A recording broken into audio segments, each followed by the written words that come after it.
Nobody thought this team was going to be ranked this year. BYU is the only team in the country with 2 wins over currently ranked teams. Like, I don't want to say we look for the attention, but we love it. Live in Studio B with your day-to-day Cougar Sports play-by-play. Jeremy Jordan alongside Spencer Linton. Earlier this morning, I spoke with Pro Football Focus's Max Chadwick, who does some good work with Pro Football Focus. He feels like BYU's got the best resume in college football. Here's my conversation with Max. Max, big fan of PFF and what you do with your show, so thanks for joining the program, man. Of course, it's for having me on. Okay, let's talk about the great quote that you put out there. Quote, BYU has the best resume in college football through 6 weeks.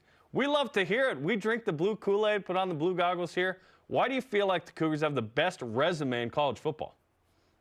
Honestly, if you just look at the stats, I don't think there's much of a debate right now, right? I mean, you look at who they've beaten so far this year. They beat Kansas State by 29 points. Kansas State is still number 18 in the country. They beat SMU. SMU is number 25 in the country as well. BYU is the only team in the country that has 2 wins against teams that are currently ranked in the top 25 right now. So I think their resume is the best in the country, and obviously they're still undefeated as well, which goes into it too. And you look at Texas, who I think right now is the #1 team in the country, and you look at who they beat and they beat Michigan, which is a good win, obviously. But Michigan was a top 10 team at the time, but now Michigan, in my opinion, shouldn't even be ranked right now after suffering their 2nd loss of the season. So that Texas win over Michigan doesn't really look as good as it used to. So I think, yes, it's going to change wildly. Like this week especially, it's an amazing week of college football. It's going to change how I think about the resumes, of course. But as of right now, as of this second, I think BYU is the best resume in the country. Pretty wild considering BYU is projected to win, say, 4.5 games. They're already 5-0. You know, Fox coming in this week, big noon kickoff, all the hype, all the excitement. Was hoping Arizona would have beaten Texas Tech to make this a ranked matchup, which would have added to what you mentioned, which is perhaps the greatest regular season weekend we're going to get here on October 12th. But it should be a lot of fun. Okay, you mentioned the resume. Do you think that SMU and Kansas State, those 2 wins, will hold out to be good at the end of the year? Should BYU be in a position to say, blue goggles on, be in the playoff mix at the end of the year, and you start picking at that resume? I think so. I think Kansas State's still going to be one of the top Big 12 contenders, and I think SMU this weekend especially established themselves as the biggest threat to Miami and Clemson in the ACC right now. I think SMU is probably the 3rd best team in the Atlantic Coast Conference right now. So, yeah, I think those are 2 teams that are still going to be, you know, in the mix of it the entire season, honestly, probably. And BYU still has a lot of other chances, right? It's not like they just have those 2 games and then they have an easy schedule the rest of the way. No, they got a tough game against Arizona this week. They play, I believe, Colorado down the stretch as well. They have some tough Big 12 teams on the stretch of the season. So BYU has a chance to further pad its resume. Now, will BYU ultimately end up with a top 12 resume? That's going to be an interesting conversation. I'm not... as much as I love BYU and what they've done this year, I'm not still fully sold on them just yet. I still think this is probably going to be more of like a 9-3 type football team. And I think you probably have to get to 10-2, 11-1 to make it as an at-large Big 12 team if they don't win the conference title. So it's going to be interesting to see what they do the rest of the year. But like, as of right now, I mean, yeah, I think BYU certainly deserves to be in the college football playoff for what they've done so far. I'm with you. I work here. I went to BYU. I still feel like there are a couple of losses probably on the resume. It's the land of very good. I'm not sure there's a great team in the Big 12. Maybe BYU goes on this crazy run. I'd love to see it. Don't get me wrong. But your 9-3 projection goes along with Kelly Ford and ESPN FPI, who are saying 9-3. So where do you feel like BYU perhaps could stumble, and is it this week? Yeah, unfortunately, I actually did predict BYU to lose this week in our preview that just dropped yesterday. I think the problem with Arizona this year has been the run defense, and I know LJ Martin's coming back from injury, but BYU's run game has not been great. And if you can't dominate on the ground against Arizona, and all of a sudden this turns into a game between Nova Fida and Jake Retzlaff, I love Jake Retzlaff and what he's done this year. He's been one of those improved quarterbacks in the country. I do not think he's better than Nova Fida, though. Nova Fida is probably the 2nd best quarterback in the Big 12, or at least very close to it, right? So he's excellent. So I think if it becomes a game between 2 quarterbacks, I think Arizona has that advantage. It is at BYU, though, which is a big home field advantage for them. So I do think Arizona could be one of them. They obviously play Utah at Utah, and Utah, as we know, other than Arizona lost a couple weeks ago, I think Utah's only lost 1 game at home since the 2021 season besides the Arizona loss. So that's going to be a tough one at Utah. Heck, even at Arizona State is 4-1 right now, right? Arizona State is coming out of nowhere, a lot like BYU, and is playing really well this year, so that could be tough. The whole Big 12, I mean, the Big 12 all around is a really loaded conference top to bottom, honestly. So I think BYU, there's probably a couple games and even maybe another one that they could potentially slip up and lose. The hope is that BYU can keep it going, but every game is big, as you mentioned. We're talking to Max Chadwick of Pro Football Focus. We love PFF. We've subscribed to it. We get the numbers. We really like it. We use it all the time. You mentioned the Big 12 and the college football playoff. I'm wondering if a second team's going to get in there. There's just so much prestige and influence with the Big 10 and the SEC. Can the Big 12 get a second team in? Do you need a great team to get to that title game and then maybe get upset to get a second team in? Do you think there will be a undefeated or one-loss Big 12 team that's in the mix and somebody else?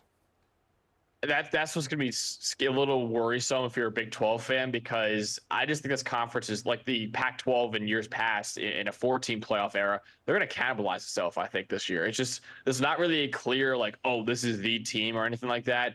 And I just think they're all like kind of on similar levels. And when you have that, I mean, they're just going to beat up on each other, right? So as of right now, I struggle to see two Big 12 teams getting in.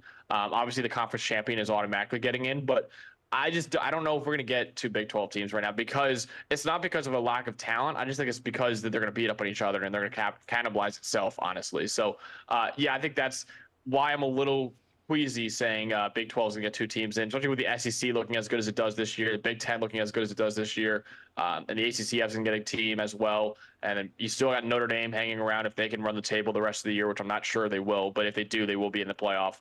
And then obviously the group of five as well. You're going to get at least one team in there. So it's tough with the SEC and Big 10 having so many good teams. It's tough for me to say the Big 12 is for sure going to get a second team in there. Yeah, I'm with you. I think it's probably going to be a one-bid league, as we say in basketball, but we'll see. Hopefully there's two. That'd be fun. You and Dalton Wasserman do a preview show of a bunch of games. You always talk about the BYU game the last couple of weeks. It's been great. I recommend people go and check that out on YouTube. A couple numbers that you guys mentioned that I want to talk about. That Arizona is passing a ton on first down, 55% of the time. And then BYU's got the number 2 coverage grade on first down in the country, you guys mentioned.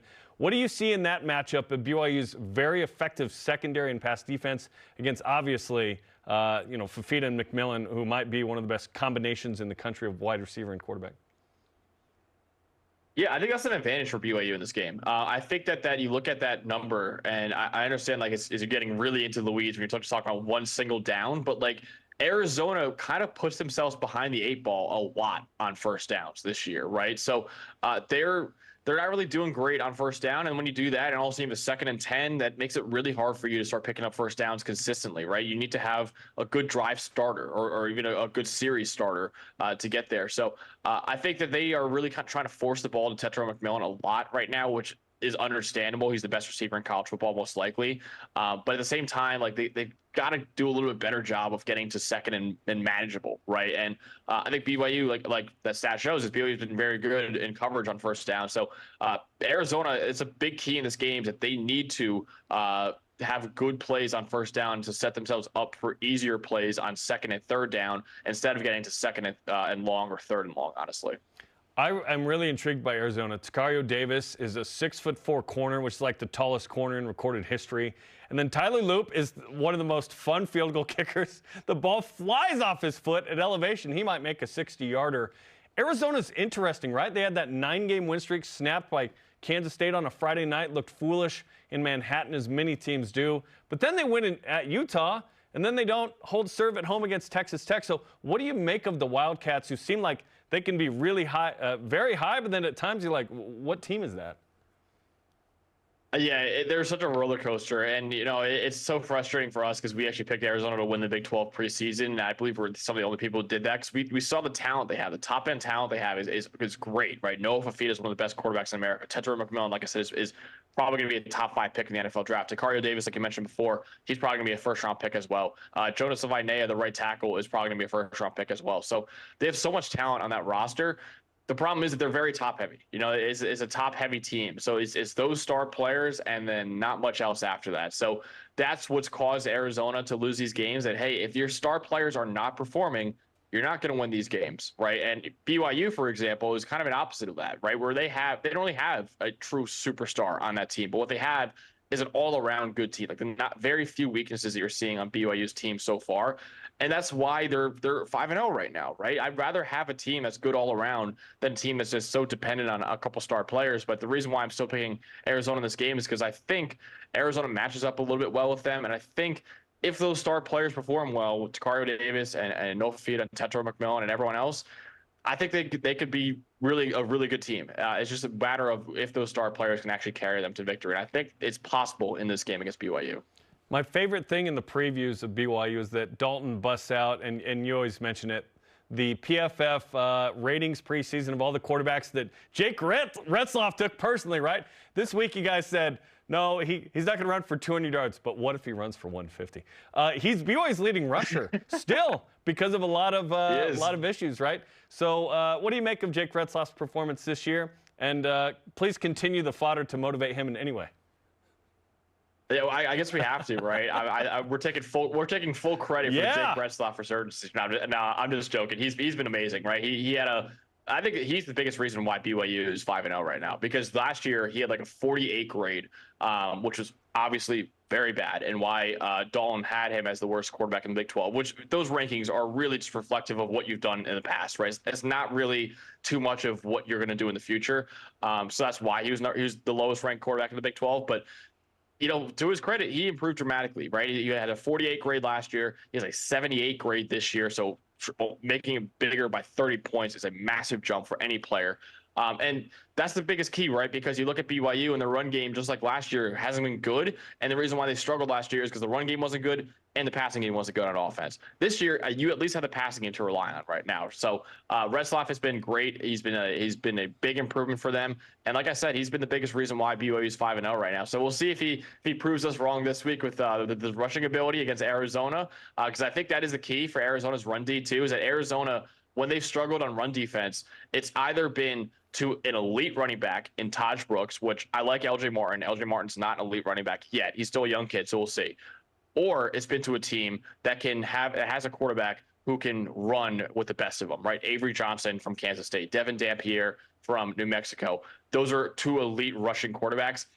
Retzlaff can run. Like you said, he's leading the team in rushing right now. I wouldn't say he's an elite rusher at quarterback right now. So we'll see if he proves us wrong this week again, like he's proven us wrong all year. But I do think that's why I'm a little bit, again, another reason why I'm maybe siding with Arizona, because I think their run D has another good matchup. Like I picked them in the Utah game too, right? Because I thought that run D against Utah, they didn't have an elite running back, and they didn't have a quarterback who can run at an elite level in Isaac Wilson. I thought Arizona was going to be able to do enough in that game, and they did do enough in that game. And I kind of feel the same way in this game against BYU. So we'll see how the run D actually is. And I think that's a big key in the game is can BYU's run game take some of the pressure off of Jake Retzlaff. So, yeah, I think we'll see what Retzlaff can do in this one. But it's been really fun to watch his resurgence this year. The return of LJ Martin perhaps could be a big storyline in this game, first time since week 2. We appreciate the time, Max. We recommend everyone subscribe to the PFF College Football Show on YouTube. Check out stuff on PFF.com. Max, thanks for the time, man. Appreciate you guys.